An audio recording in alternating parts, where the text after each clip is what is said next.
We were recently very kindly invited to the Hogwarts Legacy preview event down in London, and the experience as a whole was incredible.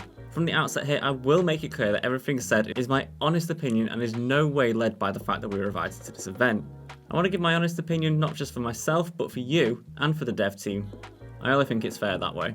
I was able to get my hands on the game for an hour and a half exploring the character creation sections, the opening mission, Hogwarts Castle, the grounds around the castle, and one mission in the Snowy Hills that involves saving a captured dragon, along with collecting a very rare dragon egg.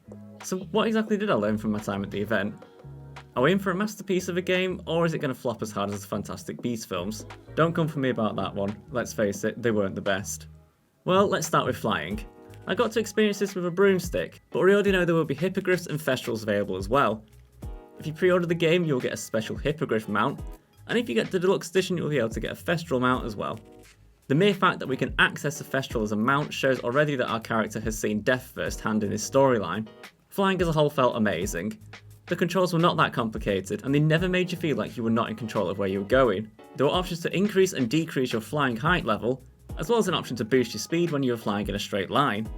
As you can see here, I went exploring over the Hogwarts grounds, including the Quidditch pitch, which looks very good, it has to be said.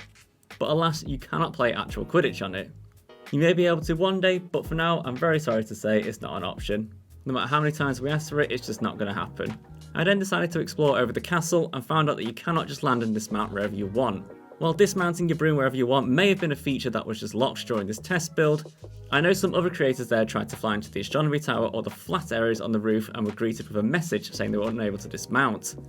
It's unclear as of yet if this was just a thing during the build or if it will be a permanent feature, but to be honest, it did not impact my enjoyment of the flying elements of the game at all. The level of control I had over my broom was great, and it really immersed me in the moment. Hopefully this translates over to the hippogriff and thestral flying as well. Although if the controls are exactly the same as they were on the broomstick and the flying style is the same, it's going to be an easy transition. You can swim on Hogwarts Legacy. While swimming was probably something not many people thought of doing, owing to the fact that there's barely been any moments in the books or films that required swimming. The most obvious one was probably the Triwizard Tournament, where the 4 champions had to swim in the lake to rescue their captured partners. But it turns out you can indeed swim when required on Hogwarts Legacy. Why you need to swim is unknown as of yet, but it's a very fun addition to have. As of right now, I don't think you're able to dive underwater and go exploring, but the option of swimming will create some quick and easy shortcuts where you can just swim across the lake instead of walking all the way around it or having to fly over it. The house ghosts are in the game and they are a fantastic addition. I experienced a very fun encounter with Peeves the Poltergeist, who was a big part of the books and was constantly a menace to the Hogwarts students. There was a rumour floating around, pardon the pun on that one, that Rick Mayall was meant to play Peeves in the films, but is ultimately cut and Peeves never actually featured in the films. It's amazing to see that he is included in Hogwarts Legacy, and as you can no doubt see here, he's going to be an absolute menace throughout the entire game.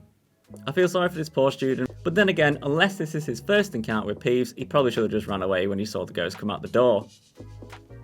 We've also seen Nearly Headless Nick in the trailers for the game as well, so that does suggest that each of the house ghosts will be present. If we do actually have the Fat Friar, the Bloody Baron and the Grey Lady yet is unknown, but I imagine there will be loads of ghosts in the castle and surrounding grounds to interact with.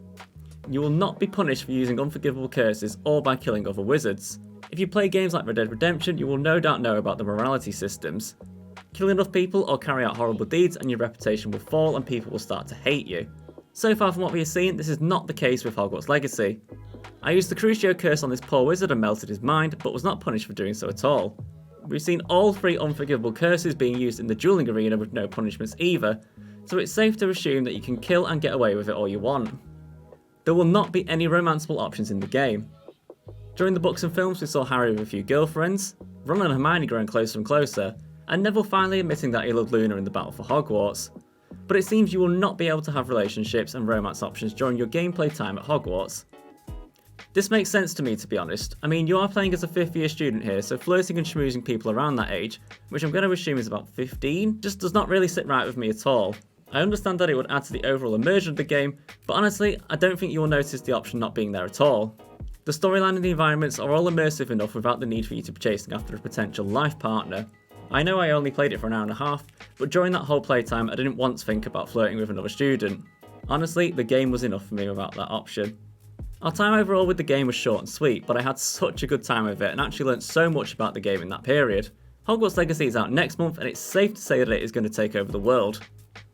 Of course, we will have you covered for news, guide and reviews, so make sure to give us a comment and subscribe to the page. I've been Ollie, your Hogwarts Legacy mage, and I will catch you next time.